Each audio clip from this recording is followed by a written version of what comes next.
this fifth sitting of the National Assembly of the Parliament of the 12th Parliament of the Cooperative Republic of Guyana to be duly constituted and in session. The clerk will lead us in prayers. Almighty God, we are here gathered together. We most humbly beseech Thee to guide us in all our consultations, so that we may together build a land where knowledge is free, where the mind is without fear, the head is alive, and where words come from the depth of truth. Grant us, O God, the hidden guidance, so that we may deal justly with the several causes that come before us.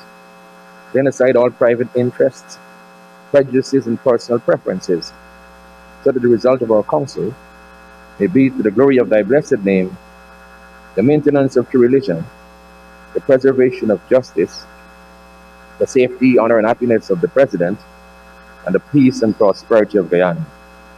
Grant us, O God, the vision so to lead, that all the people of this fair land may enter into that state of brotherhood and unity, when the mind is empowered by Thee into ever-widening thought and action. Messages. Please be seated. Please be seated.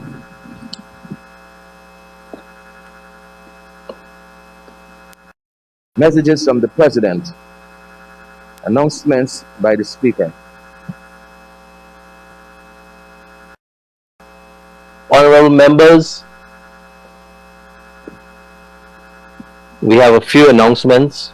First, the COVID-19 test, which the clerk, some members of the National Assembly, and I took over a week and 2 days ago, and the results of those tests proving a few of us positive.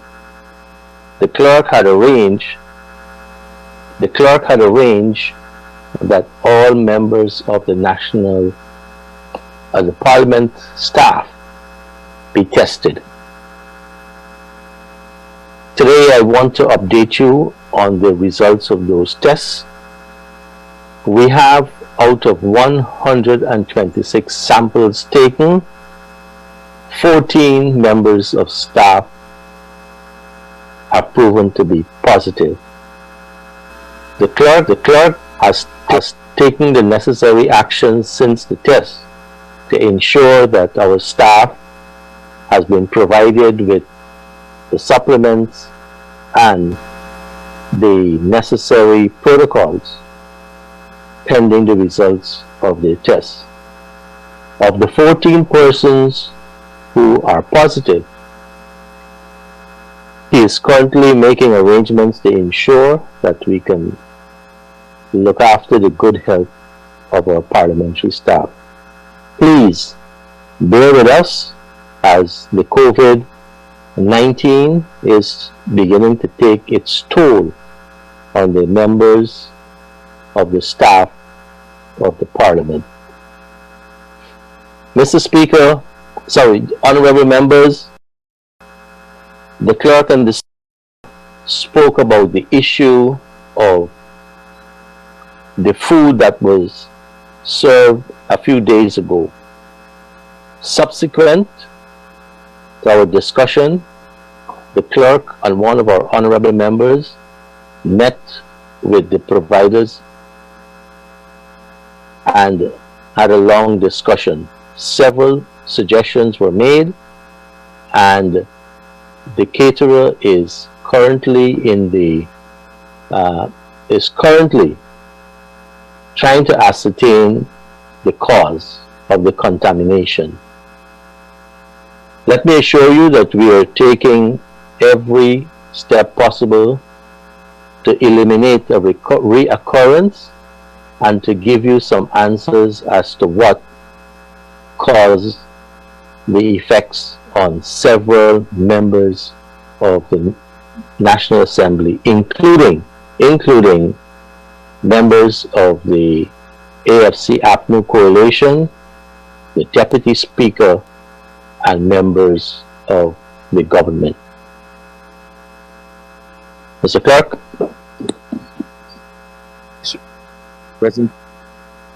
Presentation of petitions, presentation of papers and reports, etc. Reports from committees.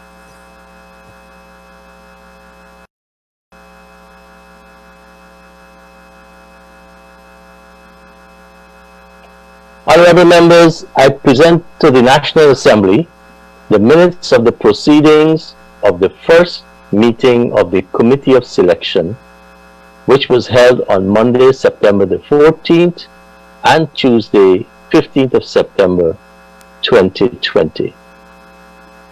Those minutes should be circulated.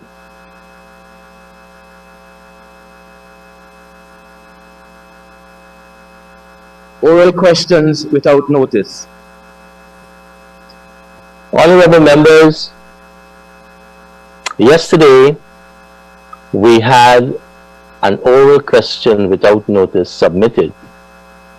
Today, 2 days ago, we had an oral question without notice submitted by the Honorable Member, Ms. Walton Desir. Yesterday, I ruled on that question.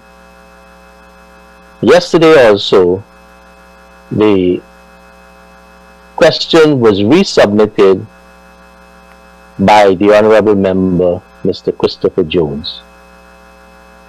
Again today, I rule that under Standing Order 18, it requires that questions without notice have two elements: urgency and importance, or it relates to the business of the day.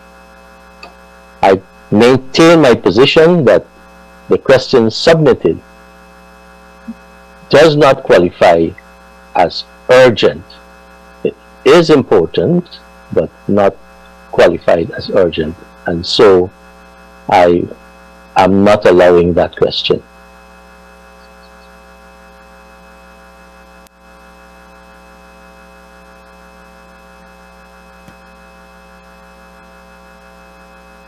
Mr. Clerk?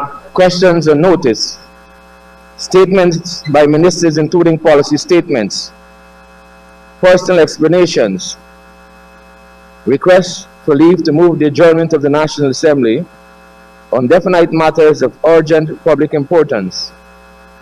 Motions relating to the business or sittings of the National Assembly and moved by minister. Introduction of bills. Public business. Government's business. Honorable members, we will now resume the debate on the budget speech for 2020. The first speaker today is the Honorable Member, Ms. Tabitha Sarabo. Honorable Member.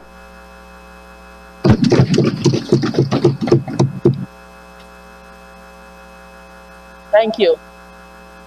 Mr. Speaker, as I stand here today to respond to the budget, which was presented last Wednesday, I do so not in my own strength, but as the good book says, God is my strength and power, and he maketh my way perfect.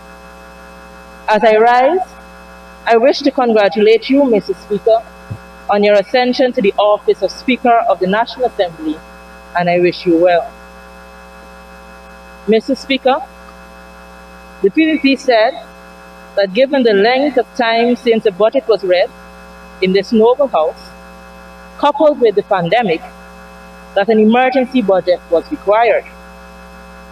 An emergency budget was thus the expectation of the Guyanese people. What the Guyanese people got instead of an emergency budget was a private sector paycheck with a $25,000 hush money. Mr. Speaker, the citizens of this country expected to hear a budget presentation that captured the seriousness of the impact of COVID-19 on the economy and the population. The people of this country expected to hear a budget focused on programs and policies geared to relieving the citizens of this country from the adverse effects of COVID-19. especially the citizens whose lives were turned upside down during this period. Mr. Speaker, though I am not surprised, I am however appalled by what is being touted as our plan for prosperity. The question is, Mr. Speaker, whose plan? After reading this budget speech, it became quite clear who will be prospering. The budget that we have before us, Mr. Speaker, is a private sector budget.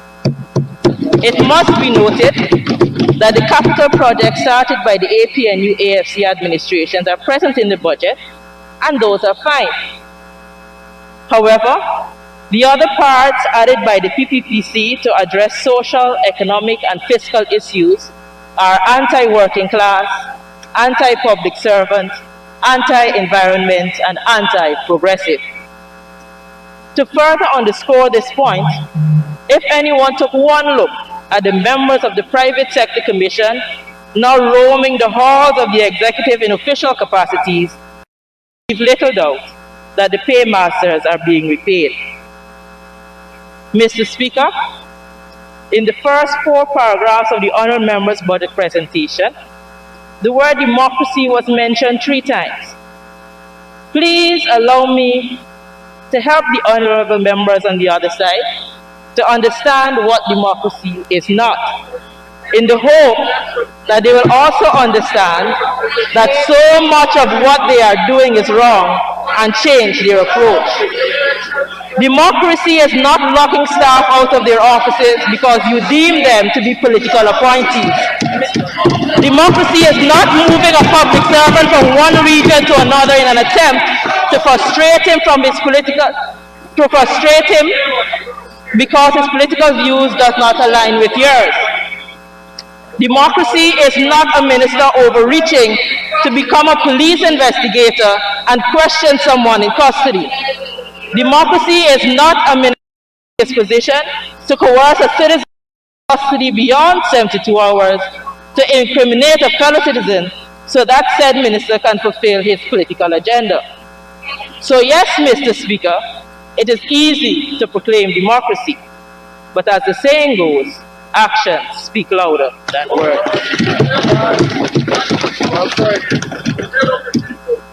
What we are witnessing, Mr. Speaker, is what we saw happening before 2015. And I quote from Bread and Justice.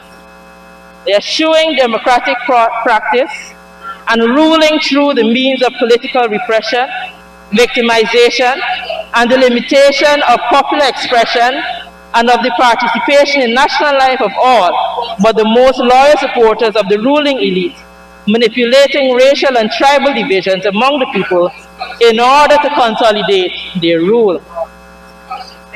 Mr. Speaker, I found it rather disconcerting that the members of the other side of this House would come 2 days in succession and still not make it clear to all the citizens of this country their plans or a vision of how they will be ensuring prosperity for all citizens of this dear land.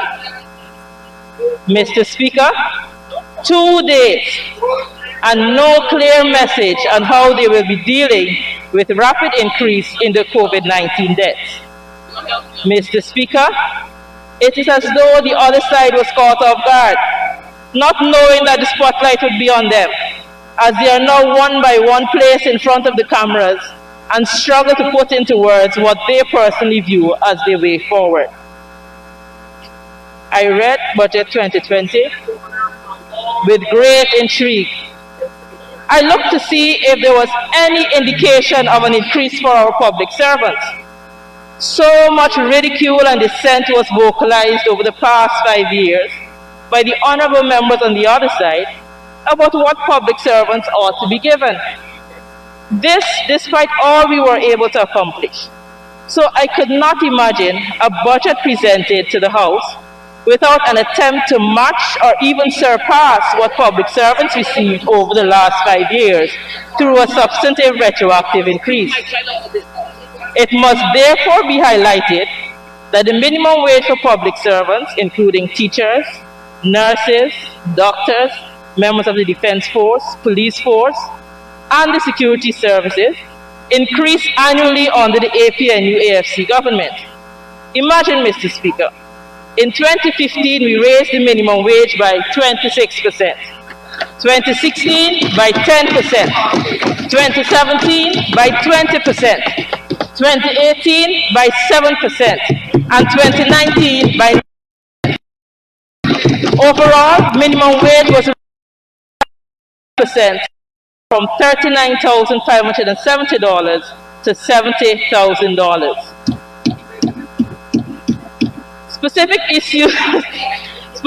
issues related to salaries and allowances for our nurses, teachers, and super cleaners that were pending for many years prior are among the benefits accrued by public servants in the APNU-AFC administration. So I must ask the honorable members on the other side, why have they chosen to neglect the public servants in this budget? Mr. Speaker, we have a right to believe whatever we want, but not everything we believe is right. Mr. Speaker, the honorable member Rodriguez noted yesterday that GWI had increased its employment number by over 100%. Mr. Speaker, the honorable member thought that increased employment was a travesty. As the honorable member obviously did not take the time to become au fait with the workings of GWI, she would not be aware that we came into office in 2015 and met innumerable communities not having water. I know my colleague MP Ferguson would respond in detail to this, and so I will go no further than to say, maybe the honorable member should take a look at the accomplishments of GWI in the past 5 years and determine whether this could be done with the meager staff that were in place in 2015. Honorable members on the other side are highlighted that they intend to create 50,000 new jobs. But at every turn, Mr. Speaker, they are seeking to get rid of public servants. This begs the question, is it their intention to fire the entire public service, then rehire people as they attempt to reach their 50,000 goal?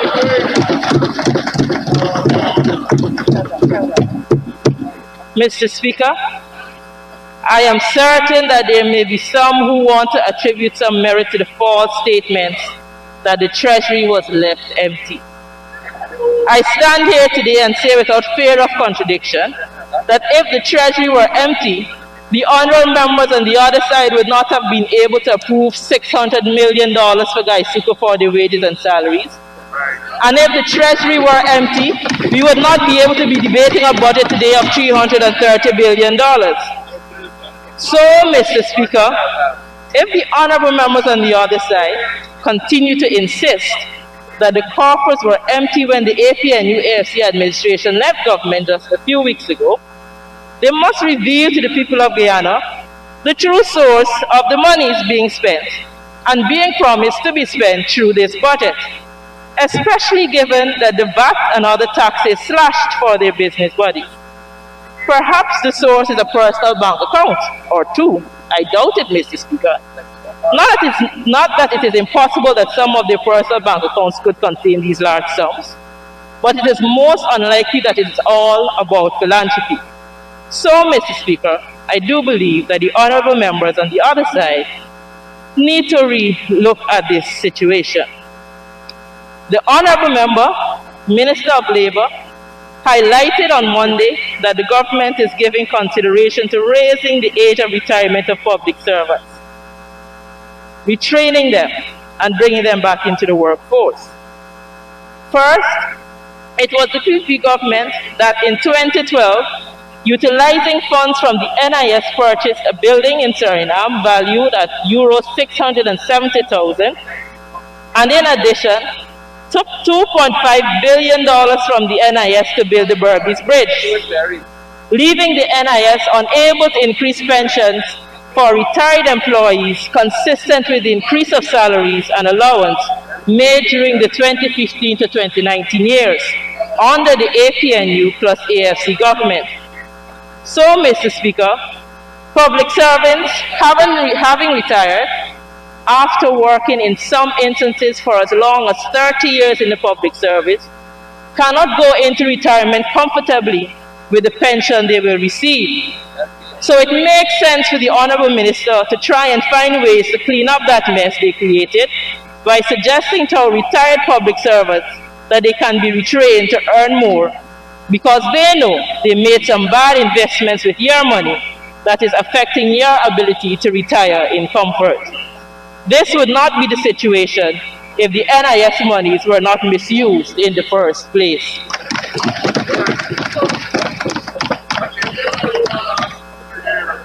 Further, Mr. Speaker, I should bring to your attention that many youths heard the statement and were confused.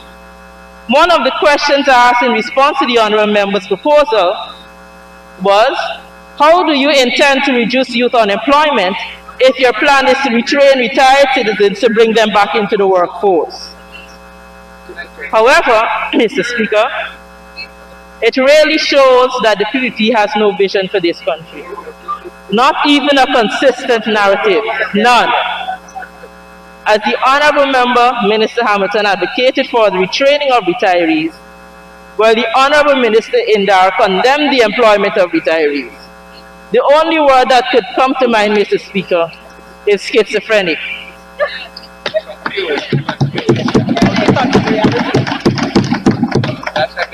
Mr. Speaker, there is nothing of substance in the budget for public servants. What we have instead is a clear indication that the PPP intends to significantly reduce the human resources currently in the public service. This, Mr. Speaker, is the deceptive nature of Budget 2020. Mr. Speaker, I quote from a famous book that states what is before us. Their tongue is a deadly arrow. It speaks deceit. With his mouth, one speaks peace to his neighbor, but inwardly he sets an ambush for him. Why do I say this, one may wonder? Let us start by focusing on the statements made by the Honourable Member during his budget speech presentation. The heading given to the section that focuses on public administration is entitled Public Service Human Resource Development. This gives the impression that the main focus for the Ministry of Public Service would be creating and implementing policies and programs that would develop the human resources currently in the public service. Honourable Member Edger stated, and I quote, "We intend to oversee and implement new management practices such as performance management system while exploiting technological advancements." On its face, this appears to be a transformative approach. However, it must be looked at in the context of what this regime has done thus far. Requests have been made for the names of all who were employed during the period of the APNU-AFC administration. We cannot and overlook the possibility of the honourable members on the other side using the performance management system to attempt to remove persons from the public service who they deem to be supporters of the APNU-AFC. Mr. Speaker, Honourable Member Ms. Parag made public statements on scholarships to which I previously responded. But in addition, it appears, Mr. Speaker, that the Honourable Member is confused between the meaning of demographic and geographic. So I feel the need to explain. Demographic is the study of a population based on factors such as age and race, while geographic relates to the physical features of an area. Therefore, Mr. Speaker, contrary to the Honourable Member's reading, I did not offer a demographic chart, but instead, a geographic chart that clearly showed the number of persons who gained scholarships to attend the University of Guyana based on their region of origin. The Department of Public Service awarded scholarships for students to attend local institutions other than UG, as well as international institutions. And thus, the Honourable Member Parag's conclusion that the number shown represented the total number of scholarships was false. Honourable Member Parag's statement that scholarships were skewed to one demographic and geographic in Guyana can only be seen for what it is, a view of the PPP that the APNU AFC would do exactly what they did while they were previously in office. Mr. Speaker, I must assure this Honorable House that if the Honorable Minister actually takes the time to peruse the data, she would recognize that her statements and beliefs are skewed and not the management or distribution of scholarships over the last 5 years. Mr. Speaker, I request that it be placed on record that the scholarships awarded under the David Granger-led administration were consistent with the applications received. If candidates from a particular ethnic group applied for scholarships more than candidates from other groups, then one would expect the numbers of scholarships awarded to be consistent with this fact. Mr. Speaker, it is important to note that contrary to what the Honorable Minister Parag's public comments suggest, all names of English origin do not necessarily reflect a particular ethnic group, especially since over the past 5 years, the Ministry of Indigenous Peoples Affairs was allocated a significant percentage of scholarships by the Department of Public Service annually. Further, and very importantly, Mr. Speaker, under the APNU AFC administration, the Scholarship Selection Committee was reconstituted to represent the multi-ethnic nature of our society and allow for a more transparent process in the awarding of scholarships. Finally, on this matter, Mr. Speaker, I hope that the Honourable Member, Ms. Parag's observation that there is limited human resource skills across the public service would allow her to recognize the need for the Bertram Collins College of the Public Service. I hope that the Honourable Member would shy away from the PPP's inclination to destroy anything developed by the APNU AFC administration, regardless of the financial and social costs.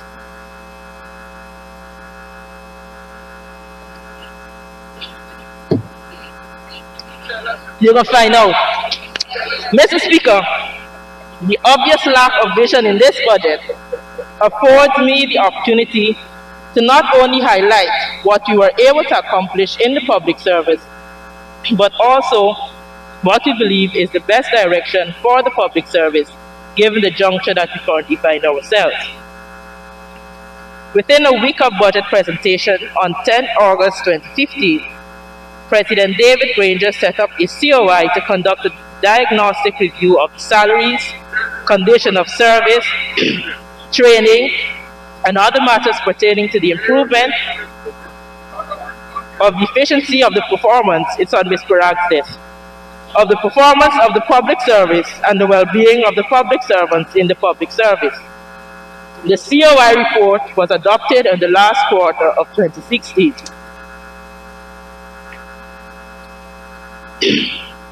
One of the major recommendations of this report was converting contract workers to the regular civil service.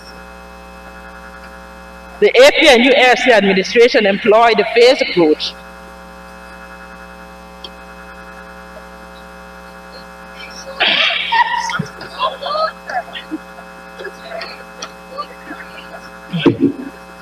The APNU AFC administration employed a phased approach to tackle the recommendations made in the Commission of Inquiry into the Public Service.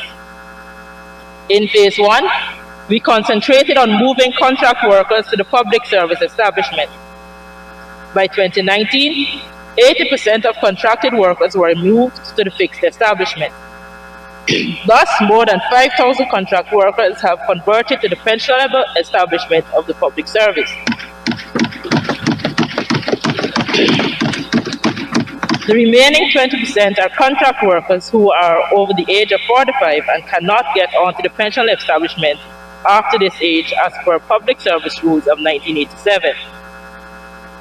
During Phase 2, restructuring and reforming systems of administration and resource management should be addressed. In this phase, the ministry should tackle the modernization of the public service, producing an estimate of skills and talent for the public service, including oil and gas, and economic diversification over the next 3 years.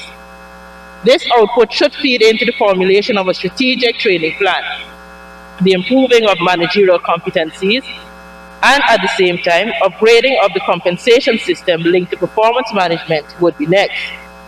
These tasks would require substantial budgetary support as well as capabilities. It is my hope that the Honourable Minister would take a similar approach to ensure the public service is adequately equipped to respond to the growing needs and expectations of the society. A permanent Secretary Regional Executive Officer retreat occurred in 2017 to discuss and formulate a mission and vision for moving towards a human resource management approach for delivery of public services. The organizational structure was reformed into planning and analysis, development and operations, scholarship, human resources and central personnel, information systems, and registry to focus on the strategic intent of the COI. We also adopted a systematic approach to training in 2018 and beyond, under which Planning and Analysis Unit produced a preliminary assessment of the training needs of the public service for the next 3 years. In 2020, the Human Resource Needs Assessment Survey should extend this estimate of training by incorporating the oil and gas, as well as the skills needed for economic diversification, as outlined in the Green State Development Strategy. It is anticipated that the publication of the results of Human Resources Needs Survey will encourage private investment with projects. This project's approach is to train a cadre of personnel who will learn and master the methodology of estimating human resources needs. And again, I reiterate, Mr. Speaker, that is my hope that the Honourable Minister would take a similar approach to ensure that the public service is adequately equipped to respond to the growing needs and expectations of society. The honourable members on the other side would have to make a decision whether they will utilize the recommendation of the COI into the public service or set it aside to get dust because it was established under the APNU-AFC administration. In 2016, the need to improve the quality of human resources within the public sector led to the constituting of the Bertram Collins College of Public Service to provide entry-level professional and specialized training for the public servants who are expected to provide an improved quality of service anywhere in Guyana. Merging the current training unit into the Bertram Collins College of Public Service to provide quality training across the public service has to be a priority. The interventions being costly would require a phased approach over a number of years. And again, I reiterate, Mr. Speaker, that it is my hope that the Honourable Minister would take a similar approach to ensure that the public service is adequately equipped to respond to the growing needs and expectations of society. Mr. Speaker, we as a country, a people, need to recognize that there are some truths and fears that need to be addressed openly. This prejudice, xenophobia, ethnic hatred, racism that bubbles just under the surface of our masked smiles and forced hugs will go nowhere if we continue to pretend it does not exist. If we are to truly live as our motto requires, we must first look within ourselves. If each of us do this and face our own truths, then we will recognize our roles in creating the society that is best for all who call Guyana home. The Ethnic Relations Commission has seemingly lost the confidence of the population, Mr. Speaker, and maybe our task to constitute our version of the Truth and Reconciliation Commission has come. Mr. Speaker, we are at a serious juncture in our nation's history. We are at a serious juncture in the nation's history. And we stand here day by day to debate a budget, to debate a budget, Mr. Speaker, that is lacking. We spend time here, Mr. Speaker, not recognizing that what we do here is important. That what we do as leaders of this country is important, and the rest of the nation follows what we say and do. And so I would hope, Mr. Speaker, that all members of this House would take cognizance of their role in this society. would take cognizance of what it is that is expected of them as true leaders of this society. And if it is that we are going to live as one in this society, that they would do the necessary and not cost any more.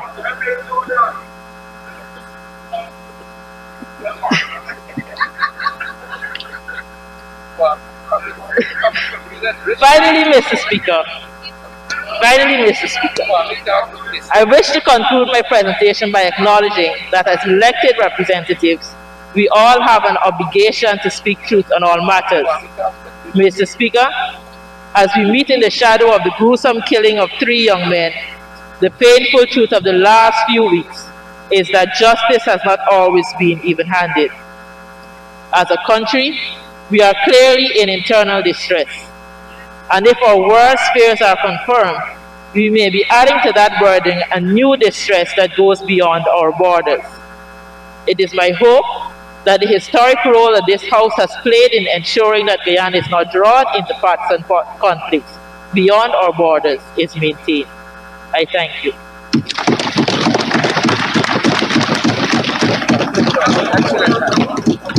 Very, very simple.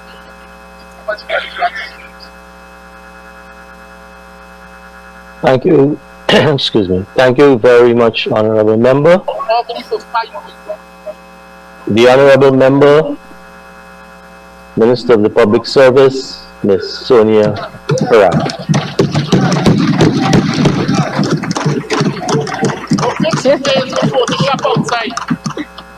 Her maiden presentation. Thank you, Mr. Speaker. Mr. Speaker, as I embark on my maiden speech, I wish to extend congratulations to you and to the honorable members who have been chosen to sit in this noble house.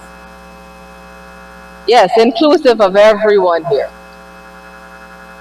Permit me to also commend the expediency and dedication with which my honorable colleague, Mr. Juan Edgehill, and team compiled and presented Budget 2020, taking into account a global pandemic.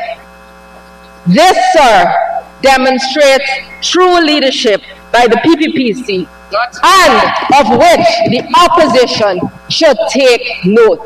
Take note, Tabitha. Mr. Speaker, in the last 2 days, I have disappointingly acknowledged the abrasiveness of the honorable members of the opposition with respect to this emergency budget, simply because they feel the need to oppose irrespective of the fact that their presentations were reckless and replete with inaccuracies. This has left no doubt in my mind, Mr. Speaker, that their minds are far removed from the realities Guyanese face and are therefore unable to appreciate the relief measures contained therein, simply, sir, because they ran a government like a banana republic.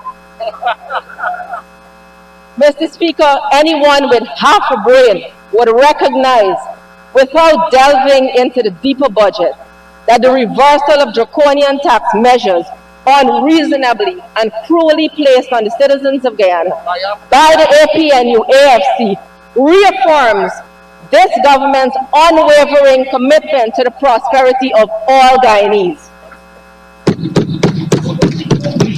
Mr. Speaker, it has been just short of 2 months since the PPPC entered into office as the legitimate and democratically, I repeat, as the legitimate and democratically elected government of Guyana.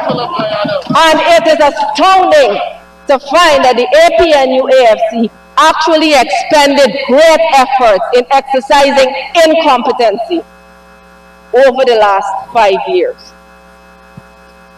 Mr. Speaker, I was going to jump straight into my ministry, but let me rebut what has been put forward by the honorable member, Mistress Halley. Mistress Halley has spoken as to the accomplishments of the Granger-led administration of granting or increasing minimum wage. It is a fact, Mr. Speaker, that that is so. But it is also a fact which has escaped her mind that it is an obligation of any government to take care of their public servants. And that is by increasing. It was done by the PPPC, it will be done again by the PPPC. That's right. And also, the honorable member said that this member, the Minister of Public Service, ought to familiarize herself with the ministry.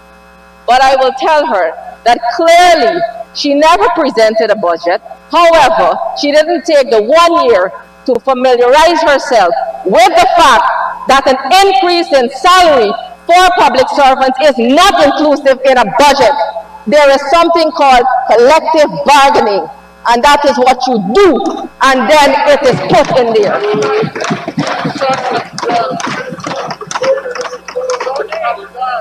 So while we are standing here, let us get our facts straight before we come and criticize something that the majority of the Guyanese see as beneficial to them for the next 5 years and more.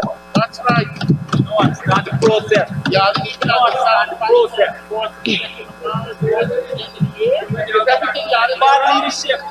Mr. Speaker, the PPPC administration, myself, and all of my colleagues are not responsible for the misunderstanding of any terms of the English language by the opposition. It is clear that democracy means something different to this administration than it does to the opposition, because it was undemocratic. They collapsed the democracy in this country for 5 months and suffocated the citizens until they had to get a pull-up from the outside.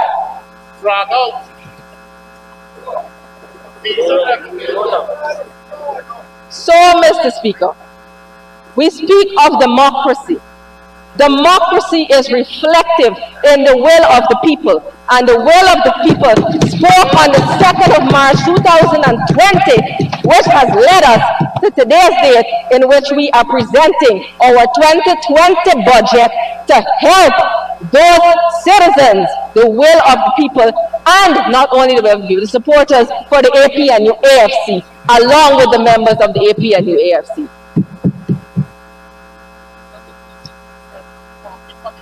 Mr. Speaker, I turn my attention to the Ministry of Public Service, and I have quite a bit of heckling to pick up my speech. I wonder when we would pick up the unethical, we will take away the unethical behavior of being in the public service while we sit in Parliament.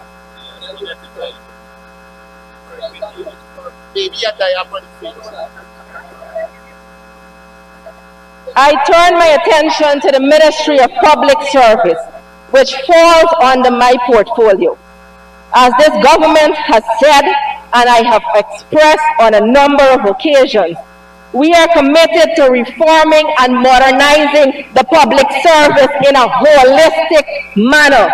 So when my friend over there said that she thought I would take suit, I am way ahead of her. Way ahead of her. Modernization does not only speak to software advancement, it speaks to a change in mentality to conform with the rest of the region and the rest of the world.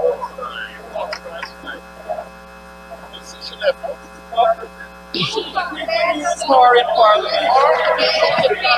You can use her in Parliament. Mr. Speaker, I'm aware her is still within the English language, even if I also interchange it with honorable member. The Chief Whip of the office.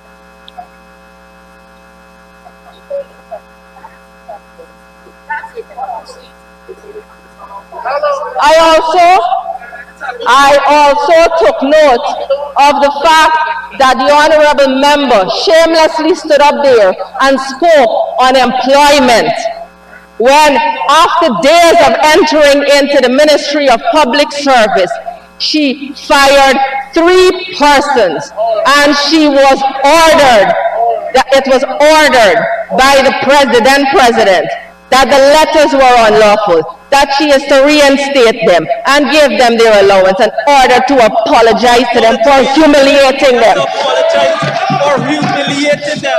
Who does that? For humiliating them. That's what the letter said. I also heard the Honorable Member, Mistress Desires, stood up about 2 days ago and said that she is alarmed that the courts are being weaponized. Well, as a practicing attorney, and I repeat that word, practicing attorney, before I got in here, every day we saw the courts used as a weapon. And you know what? The court will be used as a weapon against sanctimonious gangsters and riggers. All day and night. All day and night.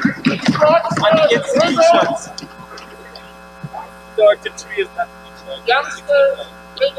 The Ministry of Public Service. Before I go on to that, sir, training is an essential part of the public service. Not something the Honorable Member does not know. I'm sure she knows that. She made reference to the Bertram Collins Staff College. Now we have employment there, but I will ask the Honorable Member in the last year that she was there, what was the progress report on the Bertram Collins Staff College? Because as far as I'm aware, all 4 years is a clerk 3 position, and those persons who would have been trained and entered into the public service has not moved from that post as of today's date.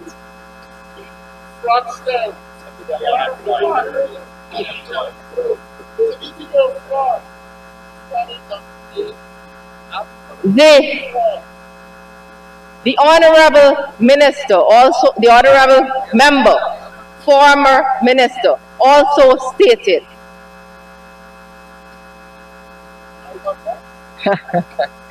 the Honorable Member also made mention of scholarship policies. Well, I'll say she repeated correctly. She paid lip service, but there was no action to that, because I will ask her, I'll place the burden on her to tell this Honorable House how she got a scholarship, by what process. How about Nicolette? What can it Ferguson? How about Annette Ferguson? How Annette Ferguson get a scholarship? How Annette Ferguson get one? How Nicolette get a scholarship? While they were ministers. Honorable Speaker, I'm hearing quite a lot of noise in the dome. This is ministers, the Honorable Member's maiden speech. Please, let's give her the silence that she deserves. Honorable Speaker, I would have also heard about my statement some time ago in the media as to scholarships being skewed to one demographic and geographic. The statistics are here, Mr. Speaker, and I will state them. In 2009, and this has been the pattern for the last 5 years, we have had 1 from Region 1. Region 5 to Region 2. 5 to Region 3. 36 to Region 4. These are overseas scholarships. I will get to the local ones. A mere 2 to Region 5. 12 to Region 6. 0 to Region 7. 8 and 9. 5 to Region 10. 36 to Region 4. Local scholarships for 2019. 3 to Region 1. 8 to Region 2. 25 to Region 3. 122 to Region 4. 11 to Region 5. 23 to Region 6. 4 to Region 7. 0 to Region 8. 4 to Region 9. And 28 to Region 10. The hinterland and the indigenous people that they are fighting so much for over there has been left behind. They have been left behind for the last 5 years. Prior to 2015, there was a policy where persons from the hinterland... Yes, sir. Please allow me just to make an appeal once again for some amount of quiet in the National Assembly.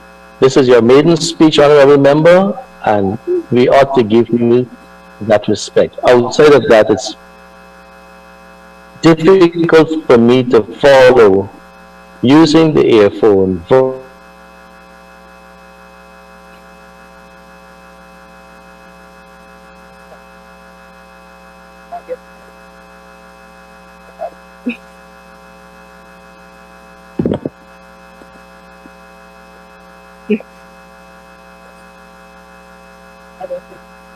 May I proceed? Thank you very much, honorable member. You can continue. Thank you.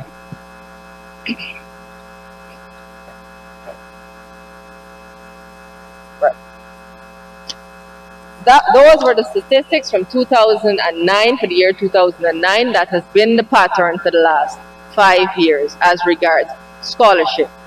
My what? No, that was the statistics 2019.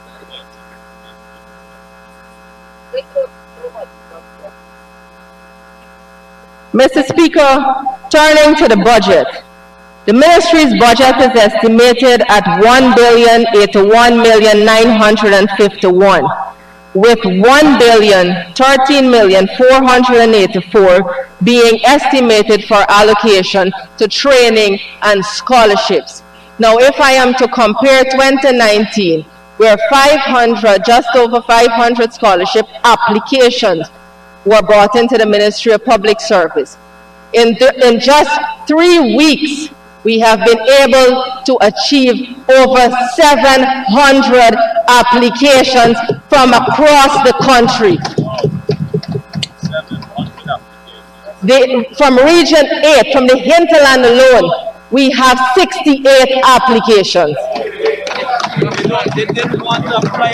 And that is how, Mr. Speaker, we are able to give an equal opportunity to reflect the diversity of Guyana in our public service.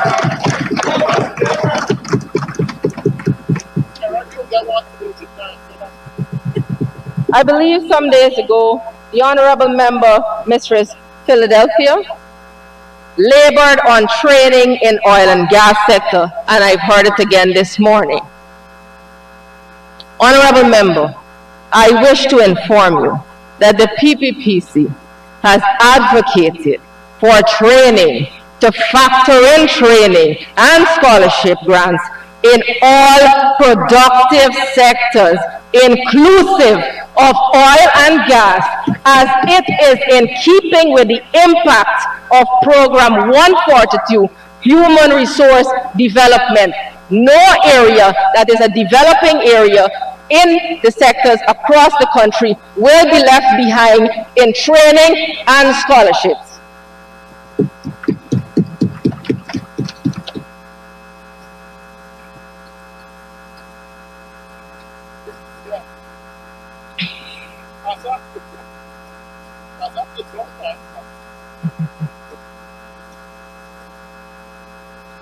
Mr. Speaker, the honorable member also made mention of modernization.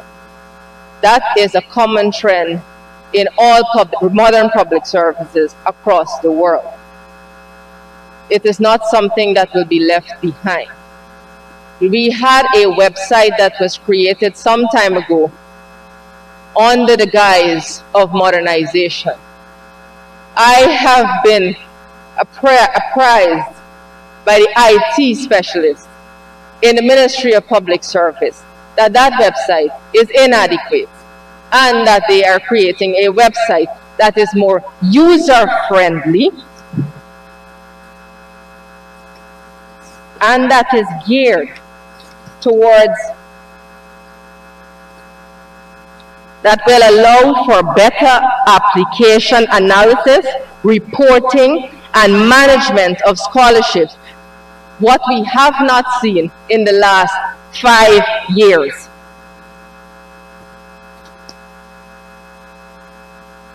The honorable member also sought to attack my colleague, the Honorable Minister of Housing and Water, within the Ministry of Housing and Water. But what the Honorable Member did not say is that she jumped the line by applying in May of 2020 for a house lot and was granted one in June of 2020. I, Mr. Speaker, have had an application there for 7 years. What?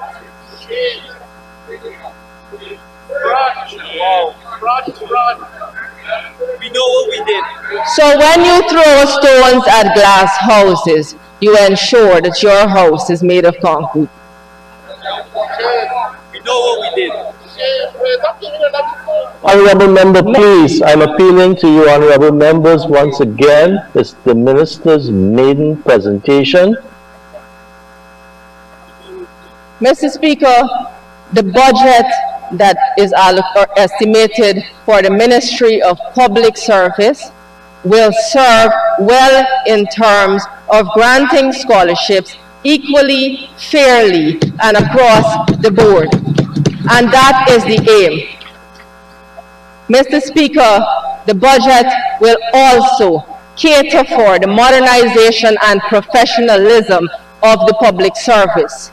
In addition to that, Mr. Speaker, discussions are already on the way with consultations with the relevant stakeholders in an effort to modernize the public service rules, which have not been looked at all in the last 5 years.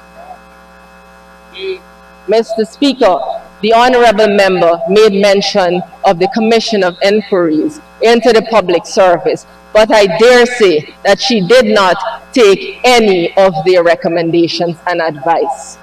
She stated that they sought to regularize the public service by putting 5,000 persons on the pensionable establishment. However, to date we have 111 staff in the Ministry of Public Service. As a matter of fact, when I got into office on the 6th of August, that was the figure, still is the figure. So we will see that nobody has been unemployed.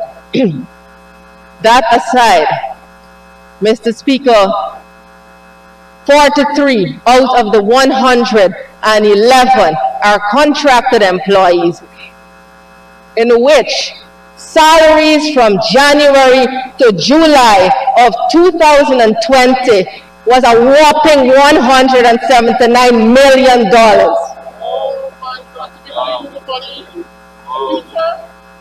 So clearly the recommendations of the COI to regularize were only looked at with a cataract-laden eyes. But they weren't doing any As have been all the visions from the APNU, AFC from 2015. because they don't see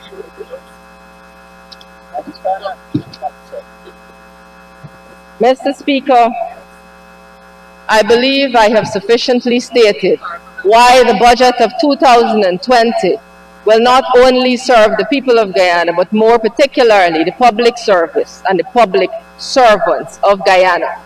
It is there to also ensure that public servants are safe and secure in their jobs, and that their welfare will always be taken care of as well. Amidst the COVID-19 pandemic, the budget also caters for aid to those who are on scholarship outside of Guyana. And the government of Guyana, in just about 3 weeks, will be sending aid to those students.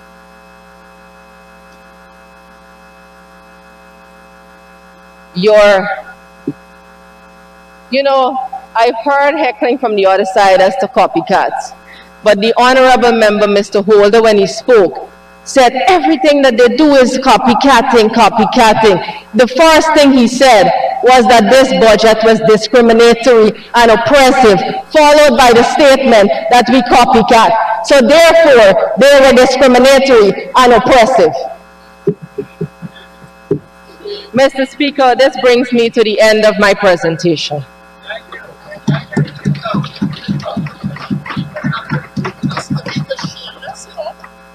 Thank you very much, Honorable Minister. Again, I want to implore the House.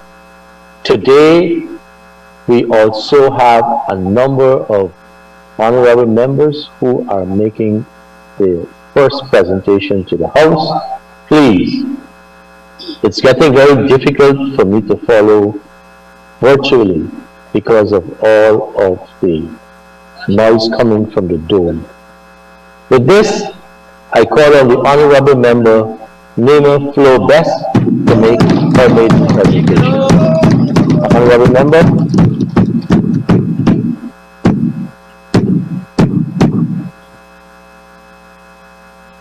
Mr. Speaker, thank you very much. It is a pleasure to now follow on from Honorable Conrad, who has made the maiden speaker in this debate.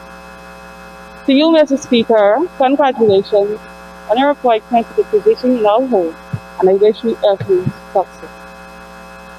Please permit me to extend congratulations to all the newly appointed parliamentarians in the House. I'm very thankful to all my comrades who have shown confidence in my ability and character to serve in the best interest of all Guyanese. To my husband and children, I say thank you for supporting and allowing me to serve the people of Guyana. Mr. Speaker, standing here would not have been possible without proper upbringing, support, and opportunities to serve my families and community Mopo Arcadia.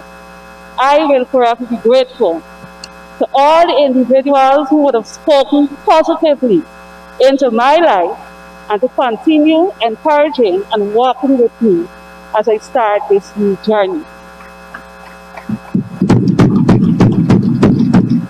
To the people of Guyana, my personal motto has been serving to make a difference. I am now placed here in another position where I can serve you without ill will and affection.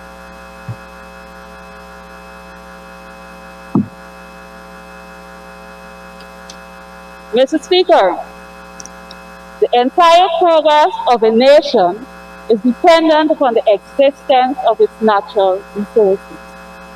Therefore, if our exhaustible natural resources are not properly managed and accounted for, it can be depleted, leaving the people in their daily struggles for survival. As I peruse the budget speech and documents, the question of what's in it for me, or how will this benefit me, comes to mind as questions I recall myself and colleagues would ask whenever we heard of the national budget. I recall gathering in the staff room at St. George High School and trying to calculate with the accounts and maths teacher how much money we will receive. The question, I believe, all Guyanese would ask when hearing about the national budget being presented. The question of what makes this a people's emergency budget, as reported by the honorable members on the other side, is a question that must be answered. Mr. Speaker, the natural resource sector covers only 0.37% of the total national budgeted sum in 2020. Policy Development and Administration covers 31.7%, while the petroleum sector covers 37.6% of that allotted sum. And natural resource management covers 30.7%. Mr. Speaker, these percentages tell us where the finances will be spent in the sector. However, the undertone of the government's message climaxes on the fact that the government plan for prosperity is only possible by removal, reversal, and reduction of VAT, taxation, and administrative controls. However, Mr. Speaker, I would like to remind this House that value-added tax was introduced to the Guyanese people on January 1st, 2007 by the then PPPC administration. On the old GRA website, you will find all the information regarding this one great tax system and its benefits. A few of the highlighted benefits are: VAT was introduced in Guyana as part of the PPPC government's plan to modernize and streamline the taxation system. In summation, it was said, VAT is a simple, fair, and effective system which is difficult to cheat. That means that more people who benefit from the government spending will contribute. That business can reclaim the VAT they pay on their business expenses, since you don't pay VAT on VAT. After the introduction of VAT to the Guyanese population on January 1st, 2007, the budget speech presented the same year on February 2nd, 2007, was under the theme Building a Modern and Prosperous Guyana. Prosperous Guyana. Isn't it ironic that now, 30 years later, 2020, under the theme Our Plan for Prosperity, that the removal of VAT will present prosperity to this sector and the people of Guyana. In 2013, online Guyana PKR tax guide states value-added tax rate was 16%, some items derated, and very few exempted, and you are to register if the turnover exceeds 10 million per annum. Mr. Speaker, I'm of the view that after seeing how VAT ought to be implemented, the new government apparently has been awakened, and for this we are thankful.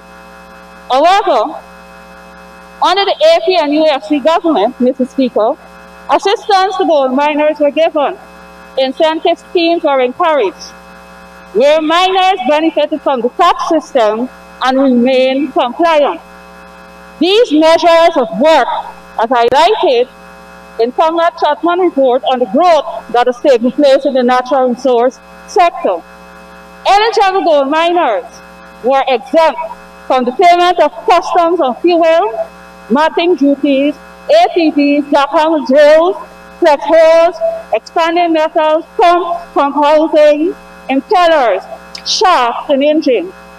Through an agreement between the AFC government and the Guyana Geology and Mines Commission and the Guyana Gold and Diamond Miners Association, 338 small and medium-scale miners benefit from tax concession on machinery, equipment, and fuel, and waiver on emissions of taxes on vehicles based on gold declaration. So the Honorable Member of the Minister of this sector, can you say if the existing benefits, as highlighted above, will remain and the removal of VAT will be an additional benefit given to these miners? Or will some of the benefits highlighted will be removed to facilitate the new benefits? The Honorable Minister yesterday answered my question in his presentation when he said VAT will be removed in 1 month. This begs another question. How does the removal deal with the emergencies of this sector? Mr. Speaker, I am positive that because of the constraints COVID-19 has brought, only the privileged miners will be able to go and purchase equipment and to enjoy this VAT removal at this time. When we speak of emergencies, it should address the immediate needs.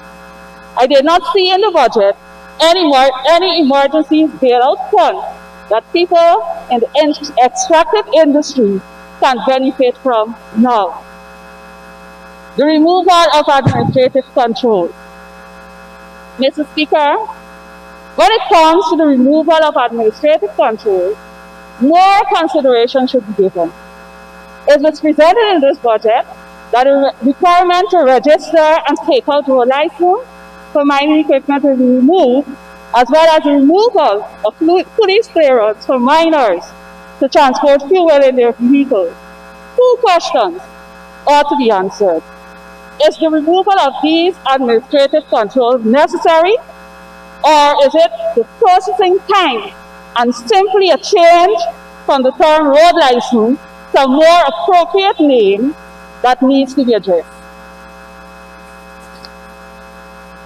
Mr. Speaker, these removals may lead to security issues, since clearance helps to provide authenticity to the individual who are transporting the fuel. I'm quite sure there will be several of the same machines operating in a particular mining area. Having this license registration also helps with identification and classification of machines and protection against possible theft. Registration also helps in the event of accidents. The equipment can be easily identified. Food for thought. Mr. Speaker, wouldn't it be better for the administration to re-evaluate? After all, 62.4% of the allotted sum to be spent in this sector was allotted for administration, management, and development. The use of technology, I'm quite sure, will help to expedite several administrative controls. The policy of the AP and new AFC government benefited the miners and this sector by maintaining authenticity and legitimacy while giving tax incentives for small miners who met the administrative requirements. The natural resource sector made significant contributions in propelling the Green State Initiative and incorporating youths through natural resource apprenticeship programs into the sector through training projects. Under the AP and EFC government, the National Mining Syndicate constitutional body was launched.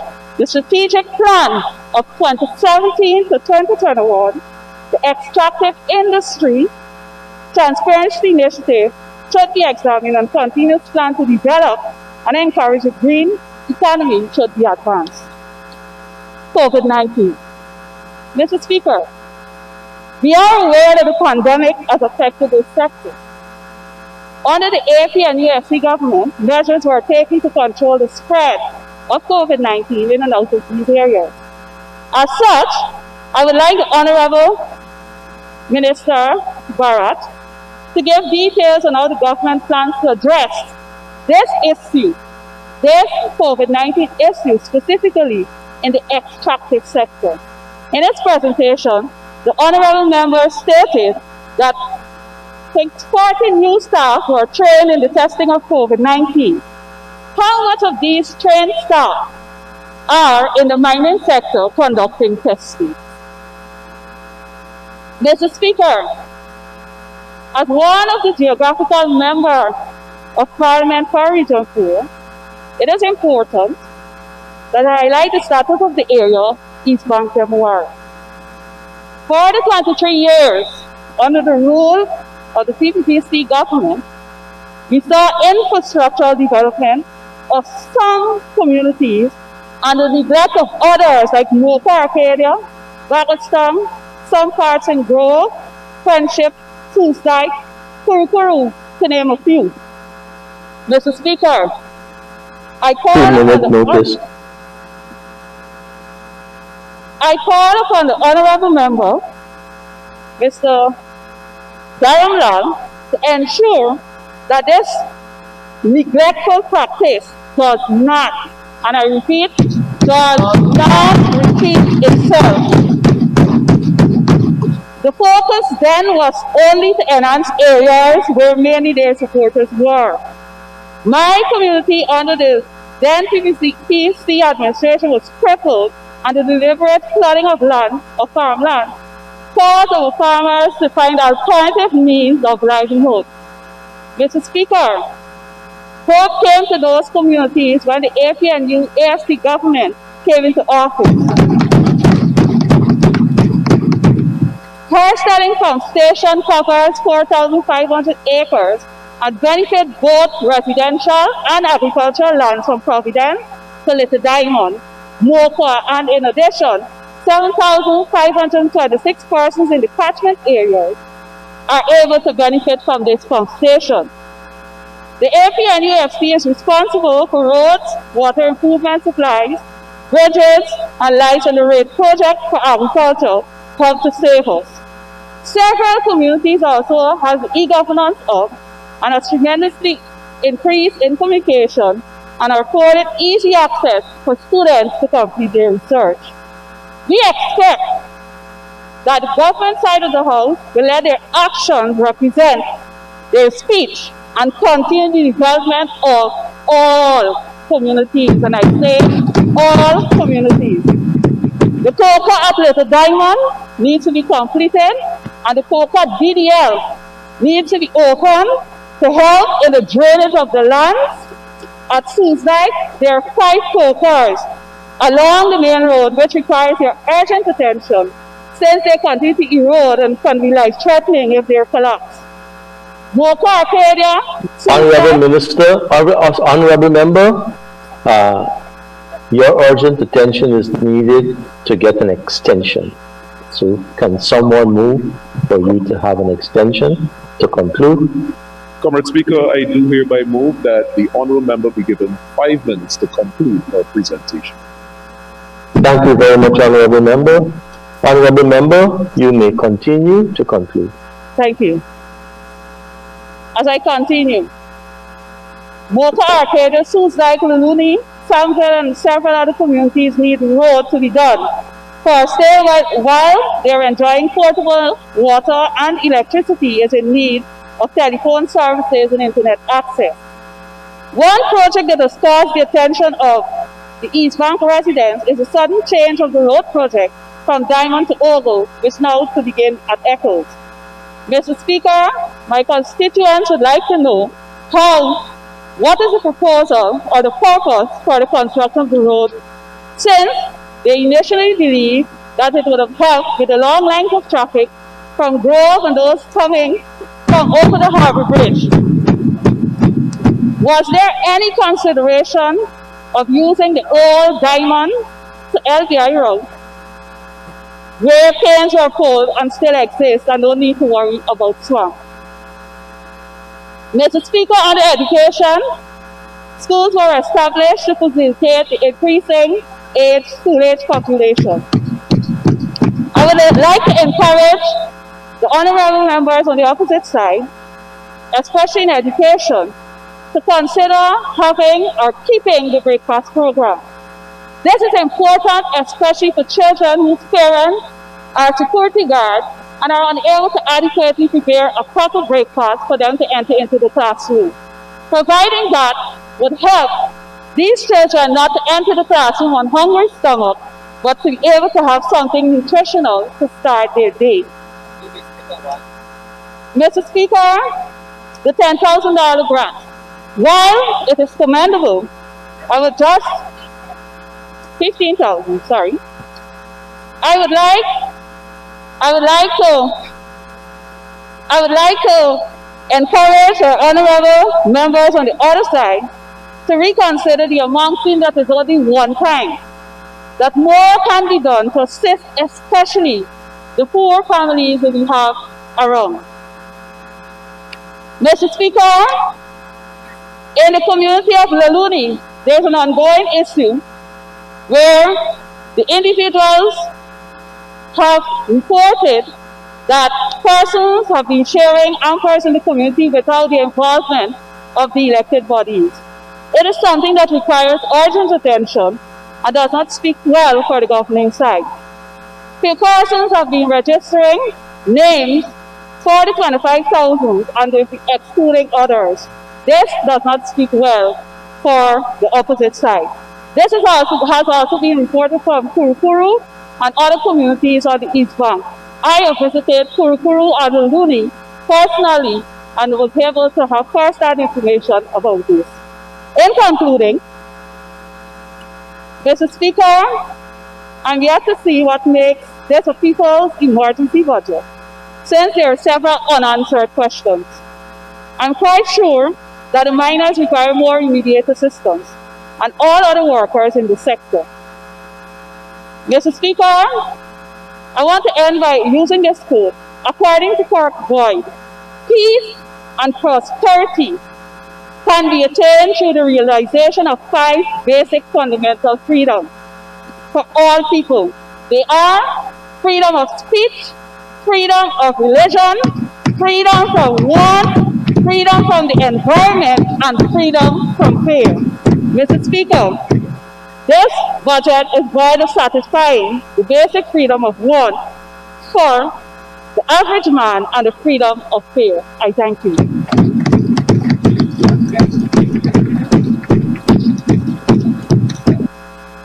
Thank you very much, Honorable Member.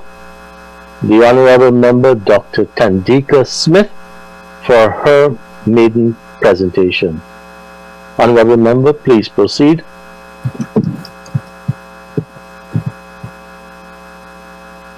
Thank you very much, Mr. Speaker.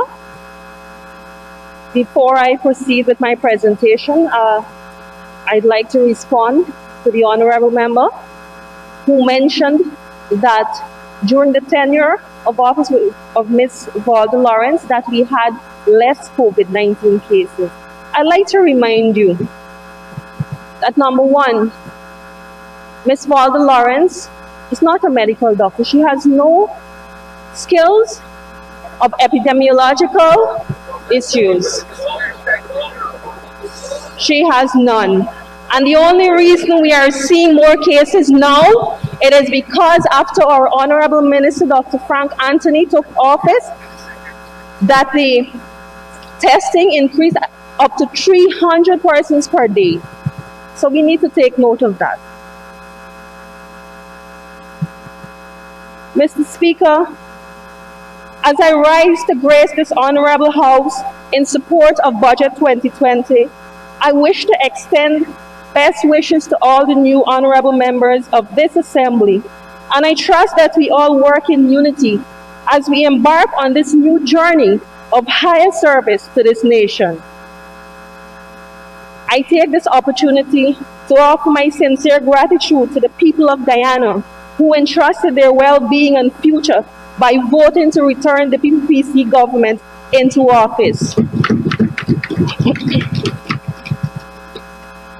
A special thanks to all the stakeholders, both at home and in the diaspora, for your undying support in the fight for the restoration and preservation of democracy and ensuring that the will of the people was respected after the post-March 2nd, 2020 elections rigging attempt by our colleagues now sitting on the opposition side. Indeed, we have endured some perilous times for the past 5 months as we simultaneously fought against 2 viruses, the COVID-19 pandemic virus and the APNU-AFC rigging virus. In this light, I wish to remind my honorable colleagues on the other side that it is the people, and I repeat, it is the people of any democratic nation that has the right and the will to choose the government of the day. I do hope you learn from this experience that you've placed this country in for the past 5 months. In this nature, I wish to take us down memory lane of the horrific struggles and plight of the poor and ordinary people of this land. Since our honorable members on the opposition side are showing worsening signs of selective amnesia. As a geographic representative of region number 3, it is my civic duty to be the voice for my people and outline the chicanery that occurred for the past 5 years working at the West Damara Regional Hospital. And I can say serving under the fallen APNU-AFC government is equivalent to working in the front lines of a war zone. Myself and colleagues there can attest to this due to the challenging working conditions of not having basic medications such as captopril or metformin, just to name a few, for our chronic disease patients. Our expectant mothers in the OBGYN department have seen dark days, especially those high-risk patients with gestational diabetes and hypertension. As the absence of medications such as insulin and methyl-dopa were nil on many occasions, CTG machines, basic family planning methods such as IUDs, implants, oral contraceptives, among others, were difficult to access. Basic materials such as normal saline, gauze, intricates, just to name a few, were also found to be nil in our drug board many times.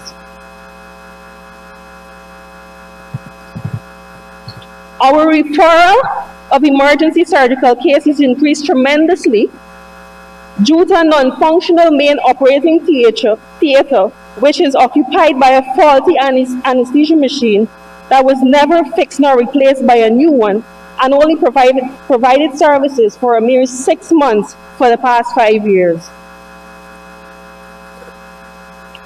Our X-ray and ultrasound departments have been through shaky times as well. These services were also abandoned by the previous administration. It is totally absurd and unfair to our people to have them reach into their pockets and pay for services that are already covered by their taxes, and also just to note, when these issues were raised on many occasions with those in authority, we were told to remain silent because our complaints would only make the government look bad. Well, you don't only look bad, you're on the opposition side and you'll be there for a very long time.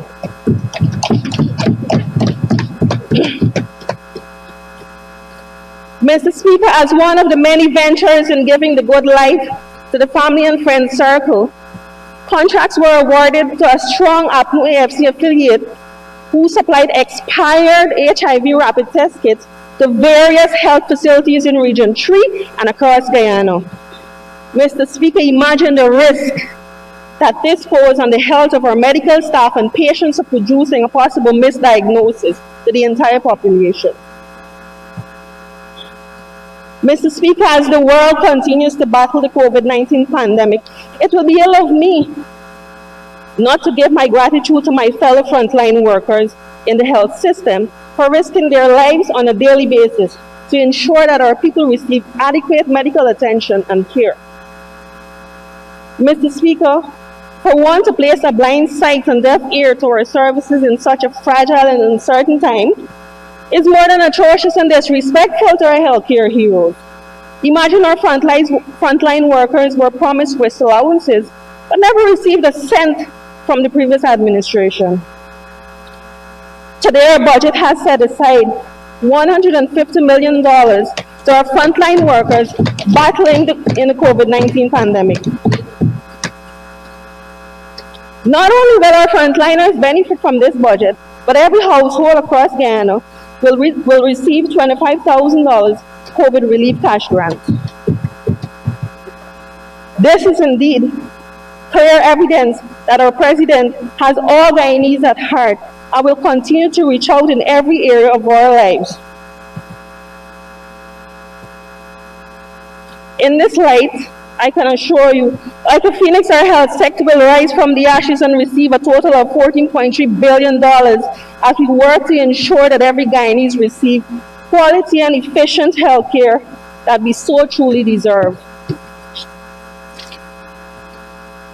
Mr. Speaker, as a sister to school-age siblings, I have seen the great difficulty my widowed mom faced after having the 10,000 school cash grant snatched away by the APNU AFC government and replaced by the 5Bs initiative implemented by Mr. Granger, which has proven to be a colossal failure and only seen as a political gimmick to benefit the suppliers of this venture. Mr. Speaker, as the COVID-19 pandemic continues to force the temporary physical closure of our school doors, I can say with much pride that thanks to a PPC government, our children will not be left behind, but will be engaged in school activities via radio, television, newspapers, and other social media platforms. Also, come January 1st, 2020, or because the Care Cash Grant will be reinstated and raised to $15,000 per child. Additionally to this, the 2,000 uniform school voucher will be doubled to 4,000, which simply means our children will be benefiting from a total of $19,000 for their school supplies. This is what a visionary government does. Instead of taking away from our kids, we give back, and we do so in double portion. Full measure pressed down, shaken together, and running over.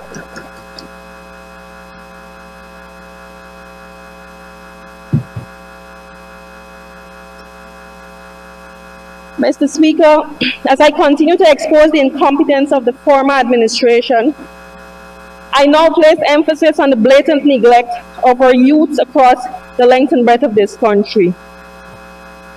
And I wish to remind us that it was under the Barjagyo administration, thousands of young people were given equal, and I repeat, equal opportunities to become doctors, nurses, agronomists, teachers, among other careers.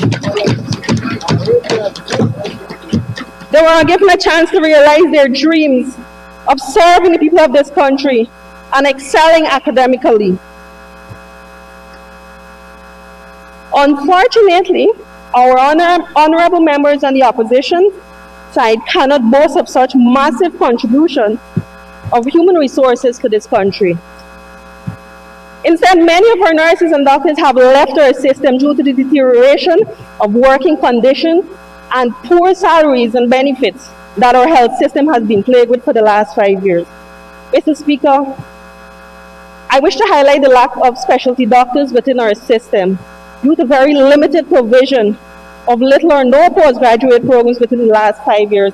And our Honorable Minister, Ms. Parag, mentioned that.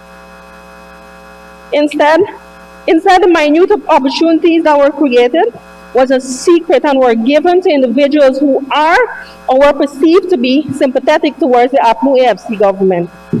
In this light, I wish to remind you that in November of 2018, it was Ms. Valda Lawrence who proudly mentioned during a party conference at Congress Place, and I quote, "The only friends I got is PNC. So the only people I can give work to is PNC. And right now I'm looking for a doctor who can talk Spanish or Portuguese, and I want one that is PNC," end of quote. Mr. Speaker, this alone speaks volume of what the previous administration stood for.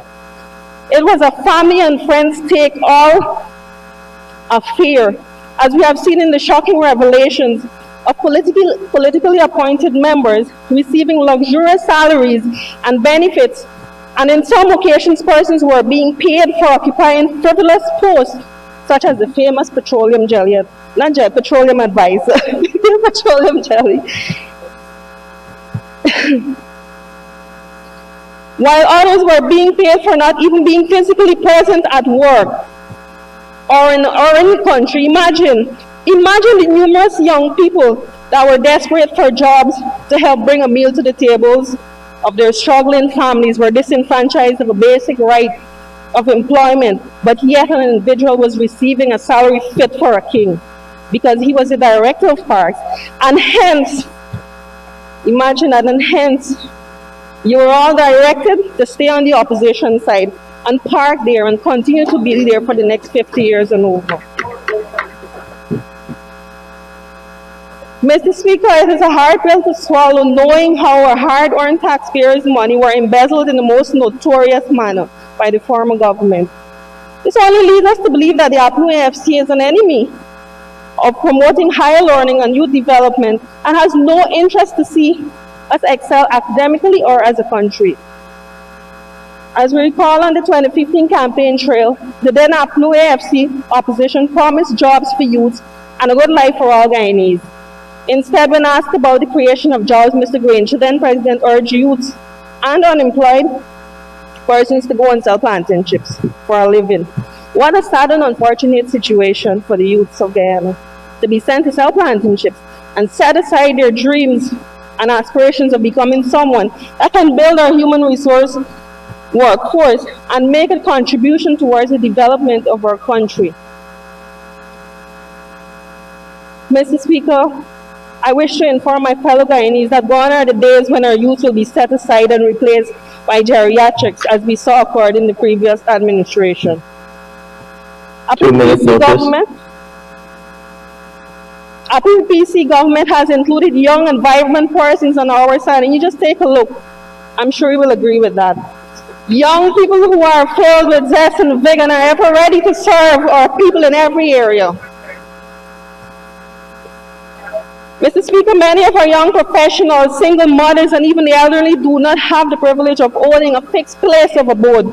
And I am sure our colleagues on the other side can agree with me that it is simply because not one housing project was done under their watch while in government.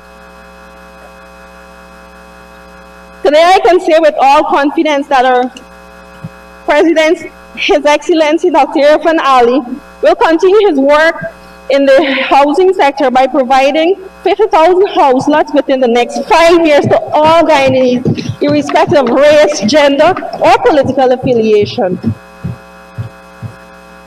Our government has allocated $3 billion to begin works in land preparation for new housing scheme, land acquisition, and infrastructural development in existing schemes, among other entities.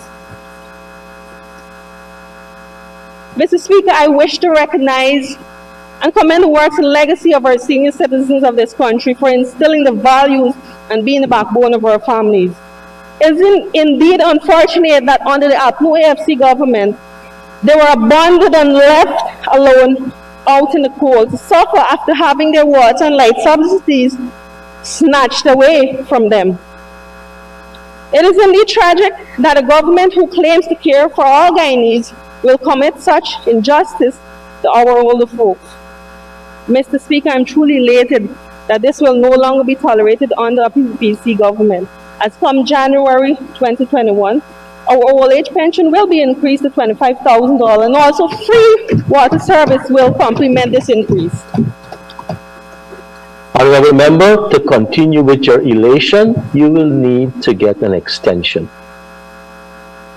Mr. Speaker, I'd like to ask for the honourable member to have 5 more minutes to conclude her presentation.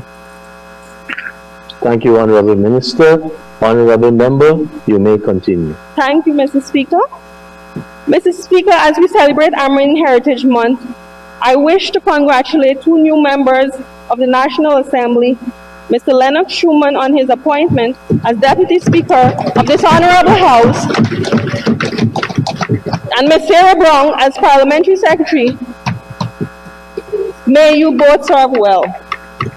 Mr. Speaker, in this light, I wish to express my disappointment and disgust on the total neglect and disrespect to our nation's forest people by the previous administration. After taking office in 2015, the APNU AFC government, in their quest to dismantle the plans and programs of the PPC government, took bread out of the mouths from over 20,000 young Amerindian youths within our hinterland region. Imagine that, you're taking bread out of people's mouths. Today I can say I am beaming with pride because help is here, and the PPC government will resuscitate our hinterland communities by allocating $800 million for the Amerindian Development Fund, which will see the reintroduction of the CSO's program to aid in the development of strengthening their individual interests and creating job opportunities for over 2,000 youths. $300 million will be allocated to the ADF for investment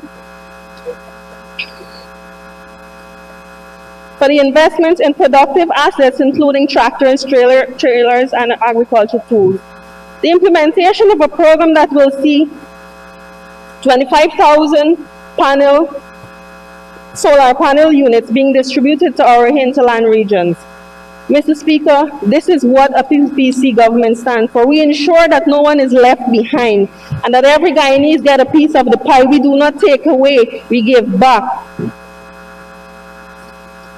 Mr. Speaker, in conclusion, I wish to thank His Excellency Dr. Irfan Ali, our Prime Minister, Mr. Mark Phillips, Vice President, Mr. Jagdio, and our Honorable Minister of Public Works, Mr. Gwan Edgehill, for listening to the cries of all Guyanese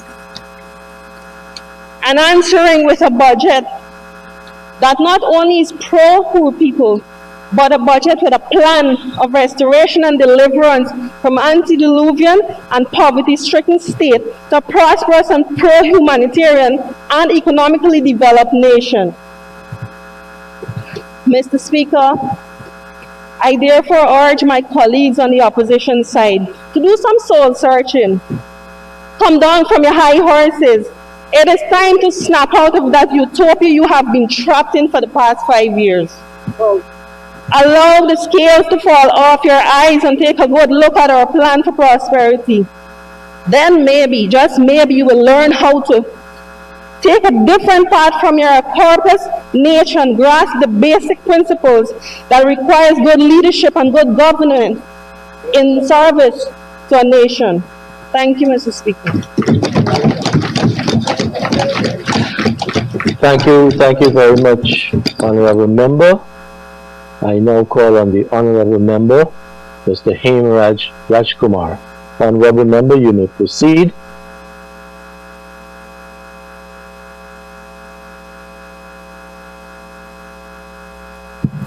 Thank you, Mr. Speaker.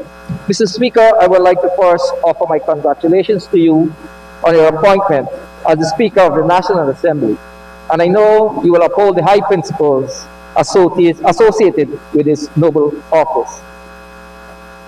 I wish to take this opportunity to, Mr. Speaker, to congratulate and welcome all the new MPs from both sides of the divide, and to invite all members of this honorable House to continue to work to provide the good life for all Guyanese.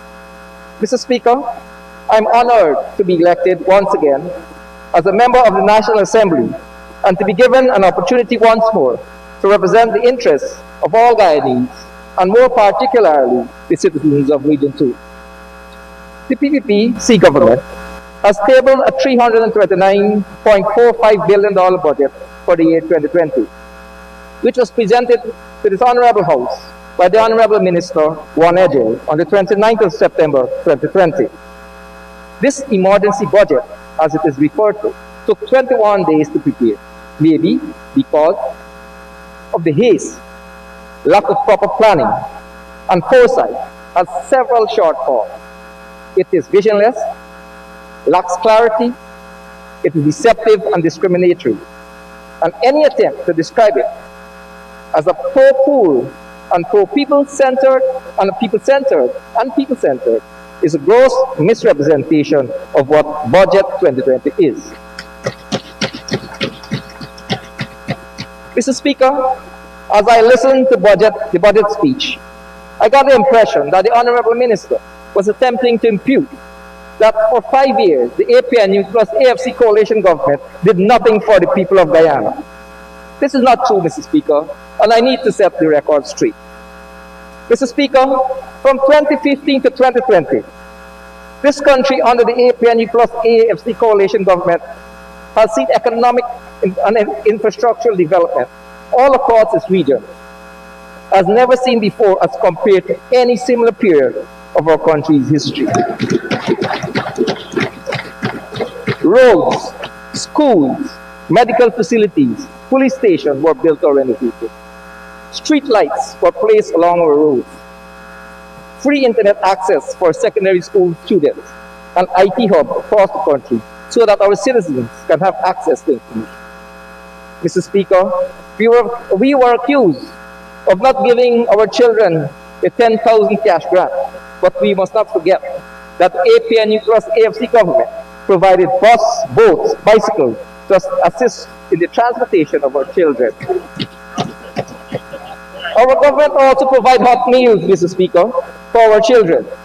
These things are far better than the one-off $10,000 that was given. Mr. Speaker, the people appreciate what we did, and we are proud to have done it. Region 2 had had its fair share of infrastructural development to assist the rice farmers with drainage and to alleviate flooding in the region. The APNU plus AFC government installed pumps at Lima, Three Friends, and Devonshire Gas. Region are thankful to the APNU plus AFC coalition for the 3 brand new generating sets which were commissioned since then, Mr. Speaker. Mr. Speaker, we are also grateful for the brand new primary schools and nursery schools, police stations, the street lights along the Escaper Road, the upgrade of streets in our community, in our region. Most of all, Mr. Speaker, our children are grateful for the National School Feeding Program, providing hot meals for them at school. Mr. Speaker, we were unable to complete some of the projects in our region. The Supernam Waterfront project, as well as the bridge at Riverstone Public Road, were not completed. We hope that these projects would not be left to languish simply because they are APNU plus AFC projects. We expect the commencement of the construction of the Abrams Hill Secondary School sooner rather than later. We also eagerly await the construction and the commissioning of the multi-purpose sport complex that was promised by this government. Mr. Speaker, our tourism sector over the past 5 years has been nurtured, developed, and matured under the AFC plus APNU government into a major foreign exchange earner. In 2018, we received over 286,000 visitors, which contributed approximately $62.6 billion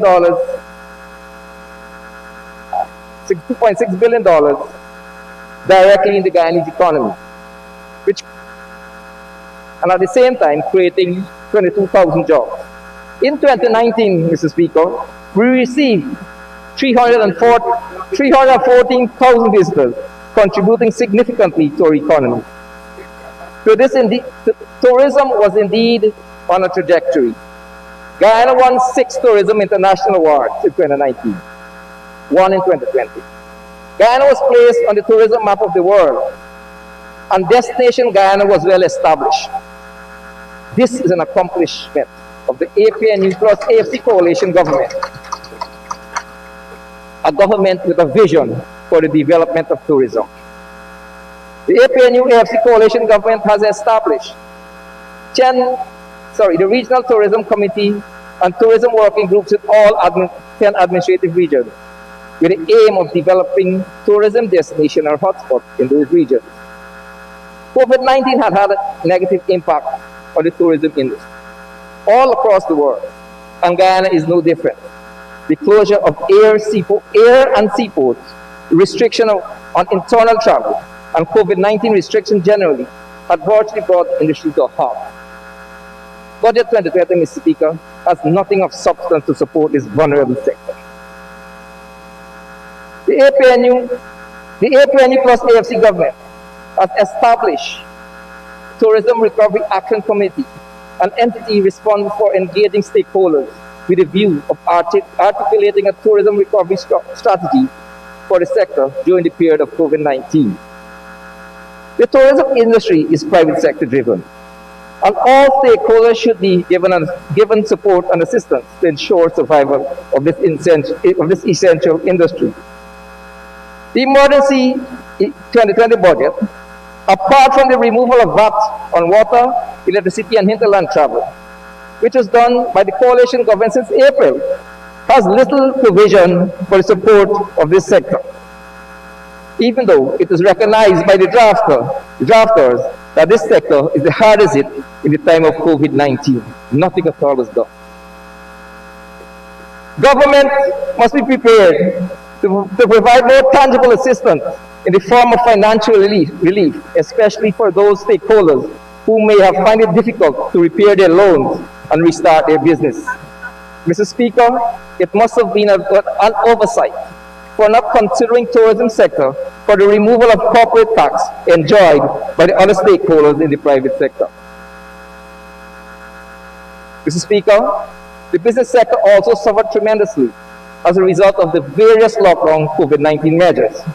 Those businesses that were deemed non-essential, small businesses and itinerant vendors suffered loss of earnings and employment capacity. These vulnerable business entities need government continued guidance and support in these times of COVID.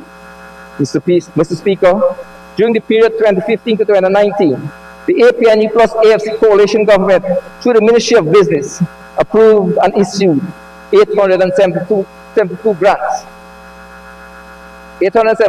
totaling $255,820,000, creating 1,307 jobs, while 297 loan guarantees were approved, totaling $1,471,000, creating 394 jobs. This, Mr. Speaker, is an example of how government stimulates economic growth and create jobs. In June this year, Mr. Speaker, the Ministry of Business distributed $1.6 million in small business relief grants to small businesses to assist them in their challenges of the COVID-19 crisis. This is how, again, the APNU plus AFC support and encourage small business development. The allocation of $100 million by government to the Small Business Development Fund is appreciated and must be used for the purpose intended, and not to support, and that is supporting the development of small entrepreneurs, and not as a guide to reward loyal supporters of the government. Mr. Speaker, we are often accused of not providing favorable environment for the private sector investment. Mr. Speaker, from 2015 to 2019, the Guyana Office for Investment received 584 applications for projects, of which 280 projects were executed. Total investment, $281,982 million, resulting in 18,989 jobs being created. Mr. Speaker, the Honorable Minister, in his presentation, admits that income levels remain below par. The current private and public sector minimum wage are inadequate to allow a reasonable standard of living, but give no indication on how this government intends to address this issue. The government has missed a golden opportunity to provide an increase in the minimum wage to all our workers and ensuring that they have a decent standard of living. Mr. Speaker, our public servants are disappointed. For the past years, the APNU and AFC government provided continuous increase in public servant salaries, which are usually retroactive and accompanied by an increase in income tax threshold, providing more money in the pockets of our workers. Mr. Speaker, public servant minimum wage in 2015 was $39,500, and in 3.5 years, the APNU plus AFC government brought it up to $70,000. This is how a caring government operates, Mr. Speaker. Today, we are told that the PPPC government has nothing to offer the hard-working public servants except a promise of $25,000 cash transfer to supplement the household income in these times of COVID. Mr. Speaker, are we to expect the $25,000 cash grant as a monthly stipend for the duration of the COVID-19 period? If so, Mr. Speaker, I thank the government for this initiative in advance. Mr. Speaker, our senior citizens are disappointed. They will not receive the $40,000 monthly pension they were promised during the campaign. They are now told that they will receive $4,500 per month, not retroactive from the 1st of January 2020, but to add insult to injury, they have to wait until 2021. Mr. Speaker, those less fortunate persons receiving public assistance were not considered under Budget 2020. No mercy shown to the poor and the privileged. Is this a demonstration of how government intends to treat the poor and unfortunate in the future?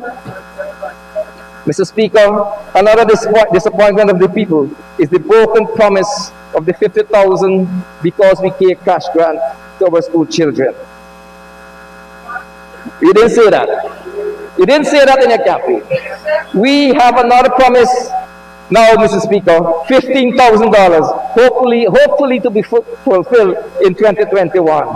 Mr. Speaker, Mr. Speaker, would this cash grant be a one-off like the last time? The Guyanese people must know how much this government cares for our children.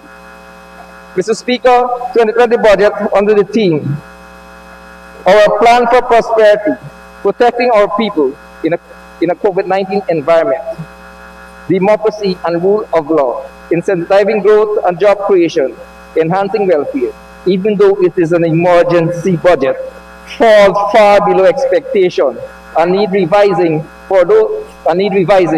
And for those reasons, Mr. Speaker, I cannot support Budget 2020 for its passage in this House. Thank you very much.